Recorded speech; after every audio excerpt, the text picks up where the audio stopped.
Hello dear students, कैसे हैं आप। आज मैं लेकर के आई हूँ आपके सामने कुछ इम्पोर्टेंट टॉपिक्स की series related to the business management of BCom second semester CCS university Meerut. जैसे कि आपको पता ही होगा कि बीकॉम के एग्ज़ाम की जो डेट शीट है वो रिलीज़ हो चुकी है और 12 तारीख से पेपर स्टार्ट हैं। जो फर्स्ट एग्ज़ाम है वो है बिजनेस मैनेजमेंट का। तो वो स्टूडेंट्स जो अच्छे मार्क्स स्कोर करना चाहते हैं, क्योंकि अब ज़्यादा दिन नहीं बचे हैं एग्ज़ाम में, तो only few days are left. So उन बच्चों के लिए जो who those want to score the good marks, तो कुछ मैं इम्पोर्टेंट क्वेश्चंस की एक सीरीज लेकर के आई हूँ। तो आइए देखते हैं, वन बाय वन एक एक क्वेश्चन डिस्कस करते हैं। The first question है, what do you mean by management? Discuss its features and the process in detail. यहाँ पर आपको मैनेजमेंट को डिफाइन करना है और उसके कुछ फीचर्स और प्रोसेस को डिटेल में डिस्क्राइब करना है। जैसे कि मैनेजमेंट बेसिकली क्या है, मैनेजमेंट होती है, it is the art of doing the things in A best manner. Okay, and इसके फीचर्स क्या क्या होते हैं, जैसे कि कंटिन्यूस प्रोसेस होती है, परवेसिव फंक्शन होता है ना। और प्रोसेस क्या होते हैं इसकी, सबसे पहले हम अपने ऑब्जेक्टिव को सेट करते हैं। ठीक है, तो ये क्वेश्चन आप देख लीजिएगा। This is very very important question. Second question है, describe the Henry Mintzberg managerial role in detail. तो 3 रोल होते हैं हैंडी मिंच, जो हैंडी मिंच वर्क ने दिए हैं। पहला है आपका interpersonal role, decisional role and the informational role.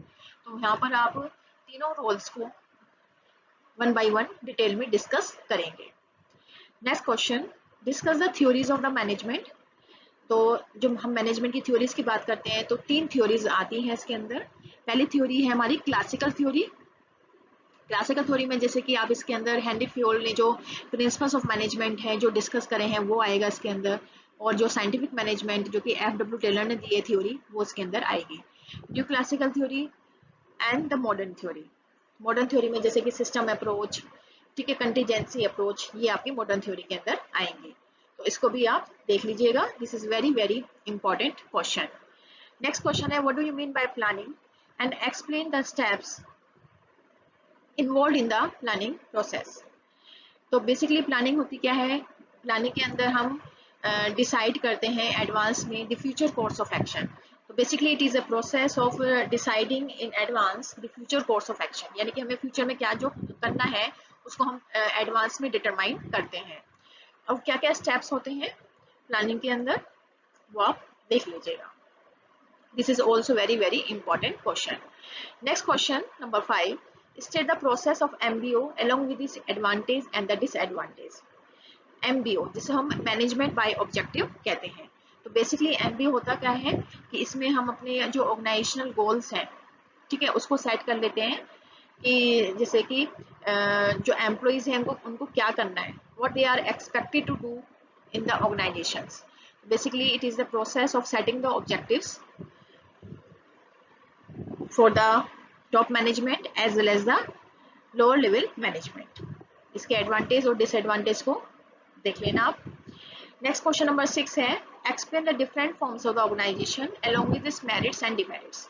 तो हमारी डिफरेंट डिफरेंट टाइप्स की ऑर्गेनाइजेशन होती है, जैसे कि line organisation, line and staff organisation, functional organisation और आपकी प्रोजेक्ट ऑर्गेनाइजेशन। तो डिफरेंट डिफरेंट स्ट्रक्चर्स होते हैं ऑर्गेनाइजेशन के।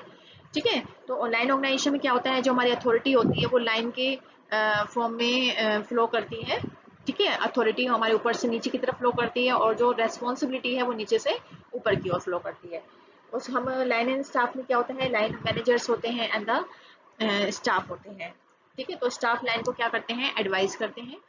फिर फंक्शनल होती है ऑर्गेनाइजेशन और आपकी प्रोजेक्ट ऑर्गेनाइजेशन होती है, मैट्रिक्स ऑर्गेनाइजेशन होती है। तो इन सभी को आप डिटेल में देख लीजिएगा along with its merits and demerits। उसके बाद question number 7, right a short note on delegation of authority. तो बेसिकली डेलीगेशन ऑफ अथॉरिटी होती क्या है, डेलीगेशन अथॉरिटी होती है जब हम अपनी डिसीजन मेकिंग पावर्स को दूसरों को डेलीगेट कर देते हैं। डेलीगेट मतलब दूसरों को डिस्ट्रीब्यूट कर देते हैं। तो इसी के बारे में पढ़ लेना आप। सेंट्रलाइजेशन क्या होता है, सेंट्रलाइजेशन मतलब जब डिसीजन मेकिंग पावर्स क्या होती हैं, सेंट्रलाइज होती हैं, यानी कि कुछ फ्यू हैंड्स में होती हैं। जो मैनेजमेंट होता है वो सारी पावर्स को अपने हाथ में होल्ड करके रखता है, तो वो उसको सेंट्रलाइजेशन कहते हैं। डिसेंट्रलाइजेशन क्या होता है, डिसेंट्रलाइजेशन होता है जब डिसीजन मेकिंग पावर को डिस्पर्स कर दिया जाता है, यानी कि उसको जो एम्प्लॉइज हैं उनके अंदर उनके बीच में डिस्ट्रीब्यूट कर दिया जाता है, तो उसको हम डिसेंट्रलाइजेशन कहते हैं। फिर है हमारी डिसीजन मेकिंग। डिसीजन मेकिंग मतलब कि हम कोई भी डिसीजंस ले रहे हैं ऑर्गेनाइजेशन के अंदर, हम फ्यूचर की पॉलिसी सेट कर रहे हैं, वो हमारी डिसीजन मेकिंग होती है। Again, the next question, what do you mean by decision making? Explain the steps involved in decision making process. तो डिसीजन मेकिंग क्या होती है, डिसीजन मेकिंग का एक ऑर्गेनाइजेशन के अंदर क्या रोल होता है, ठीक है। It is very very important. बिना डिसीजन मेकिंग के हम कंपनी की जो फ्यूचर पॉलिसीज है उसको सेट नहीं कर सकते हैं, उसकी जो ऑर्गेनाइजेशन की ऑब्जेक्टिव है उसको फुलफिल नहीं कर सकते हैं। तो डिसीजन मेकिंग जो होती है वो एक बहुत ही इंपॉर्टेंट रोल प्ले करती है किसी भी ऑर्गेनाइजेशन के अंदर। Next, discuss the meaning of the direction along with this techniques.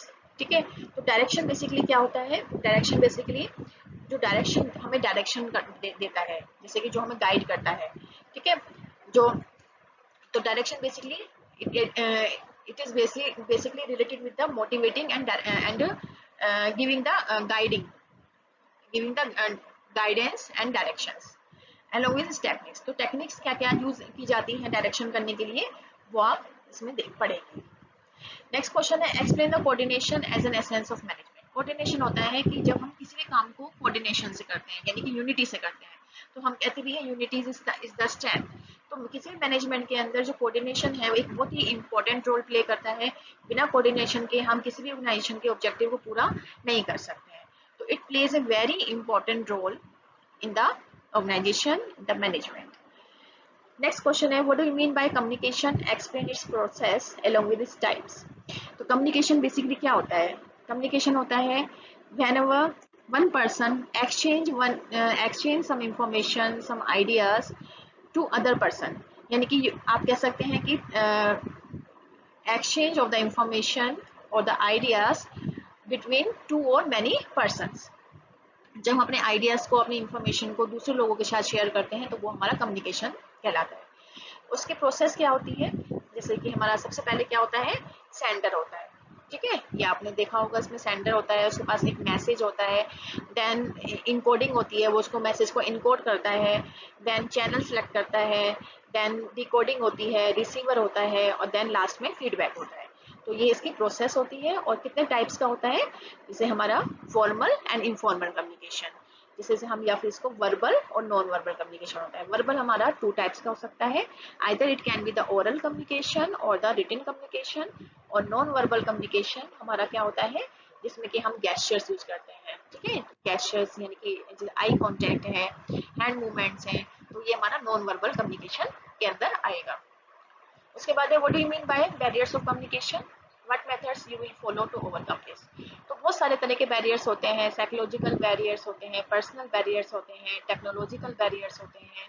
तो they are many types of barriers जो हमारे कम्युनिकेशन को क्या करते हैं, इंटरप्ट करते हैं। तो आप इसमें सभी बैरियर्स को अच्छे से पढ़ेंगे और हम क्या क्या मेथड्स को फॉलो कर सकते हैं जिससे कि वो बैरियर्स हमारे क्या हो जाए, रिमूव हो जाए। तो ये क्वेश्चन आप पढ़ेंगे। नेक्स्ट क्वेश्चन है, question number 13, explain the meaning of controlling along with this process and techniques. So आपको पता ही है कि मैनेजमेंट के 5 फंक्शंस होते हैं, planning, organising, staffing, directing and controlling. So this is the last function of the management and it plays very very important role, ठीक है। बिना कंट्रोलिंग के हम किसी भी ऑर्गेनाइजेशन के गोल को पूरा नहीं कर सकते हैं। बेसिकली कंट्रोलिंग होती क्या है, कंट्रोलिंग होती है whenever we compare the actual performance with the standard performance, ठीक है। तो ये आप पढ़ेंगे अच्छे से। नेक्स्ट क्वेश्चन है, what do you mean by motivation? Explain its types. तो मोटिवेशन क्या होता है, motivation whenever we motivate someone towards the organisational goals. हम किसी को क्या करते हैं, मोटिवेट करते हैं, उसको इंस्पायर करते हैं, ठीक है, कि आप अपने ऑर्गेनाइजेशन के गोल को पूरा कर सकते हैं, ठीक है। मोटिवेशन आपका 2 तरह का हो सकता है, पॉजिटिव भी हो सकता है और नेगेटिव भी हो सकता है। तो पॉजिटिव जब हम किसी को मोटिवेट करते हैं टुवर्ड्स द पॉजिटिव वे, जैसे कि पॉजिटिव मतलब हम उसको रिवार्ड दे करके, उसको प्राइज दे करके, उसको गिफ्ट दे करके हम मोटिवेट कर सकते हैं। और नेगेटिव होता है जैसे कि हम उसको पनिशमेंट दे करके मोटिवेट कर सकते हैं। तो डिफरेंट डिफरेंट टाइप्स का हमारा मोटिवेशन होता है। उसके बाद है next question, explain all the theories of motivation in detail. तो मोटिवेशन की बहुत सारी थ्योरीज होती हैं, जैसे कि आपने पढ़ा होगा इसमें टू फैक्टर थ्योरी, ठीक है, टू फैक्टर थ्योरी होती है, एक्स एंड वाई थ्योरीज होती है, ठीक है, मैस्लो नीड हिरार्की थ्योरी होती है, ठीक है। तो मैस्लो की need hierarchy theory very very important है, जिसमें कि मैस्लो ने क्या करा है, जो भी हमारी नीड्स हैं उसको 5 कैटेगरीज में डिवाइड किया है। जैसे कि हमारी सबसे पहले जो नीड होती है वो होती है फिजियोलॉजिकल नीड्स, ठीक है। उसके बाद हमारी होती है सेफ्टी एंड सिक्योरिटी नीड्स, उसके बाद हमारी होती है ईगो नीड्स, ठीक है। उसके बाद हमारी होती है सेल्फ फुलफिलमेंट, ठीक है। तो हमारी 5 तरह की नीड्स होती हैं जो मैस्लो ने दी है, उनको आप 1 बाय 1 देख लीजिएगा। उसके बाद उसमें two factor theory of motivation जो कि किसने दी है, हर्जबर्ग ने दी है, ठीक है। तो उसको आप देख लीजिएगा। उसके बाद है एक्स एंड वाई थ्योरी, वो आप देख लीजिएगा इसके अंदर। तो ये तीनों थ्योरी ही आपके सिलेबस में है। पहली है मैस्लो थ्योरी, सेकंड है हर्जबर्ग टू फैक्टर थ्योरी, और थर्ड है हमारी एक्स एंड वाई थ्योरी। तो ये 3 थ्योरी आप पढ़ के जाइएगा, ये एग्जाम में क्वेश्चन हर बार पूछा जाता है। उसके बाद है next question number 16, what do you mean bye leadership, explain it's all styles. Leadership very very important. Leadership basically क्या होता है कि लीडरशिप में जब हम किसी को लीड करते हैं, ठीक है, जब हम किसी को लीडर के थ्रू मतलब हम उसको गाइड कर सकते हैं, ठीक है। लीडर क्या होता है, एक अच्छा लीडर वो होता है जिसके बहुत सारे फॉलोवर्स होते हैं, ठीक है। तो वो अपने फॉलोवर्स को क्या करता है, गाइड करता है। तो लीडरशिप हमारी क्या है, डिफरेंट डिफरेंट स्टाइल हो सकते हैं, जैसे कि ऑटोक्रेटिक स्टाइल हो सकता है, डेमोक्रेटिक हो सकता है, और लेजर फेयर हो सकता है। ऑटोक्रेटिक में क्या होता है, एक ऑटोक्रेटिक लीडर क्या होता है, वो सारी जो पावर्स होते हैं वो अपने अपने पास रखता है, ठीक है। वो किसी को भी अपने काम में इंटरफेरेंस करना पसंद नहीं करता है। सेकंड हमारा होता है डेमोक्रेटिक।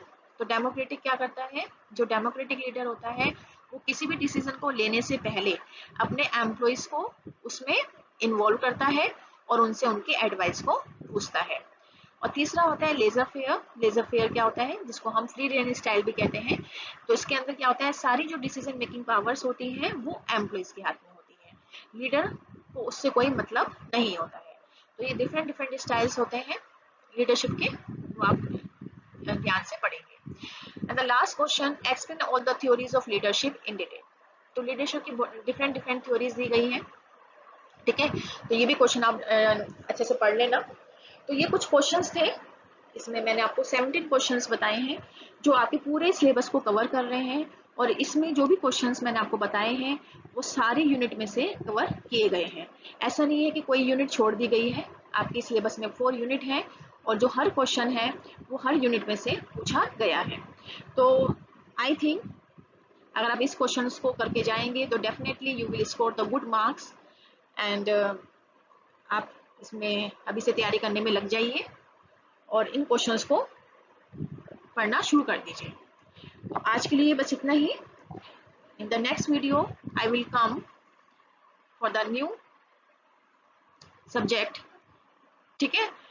तो till then take care, bye bye. And हाँ, one more thing, I will request please like and subscribe my channel, ताकि मैं आप लोगों के लिए और नई नई वीडियो बना सकूं और आप उसको आपके साथ में शेयर कर सकूं।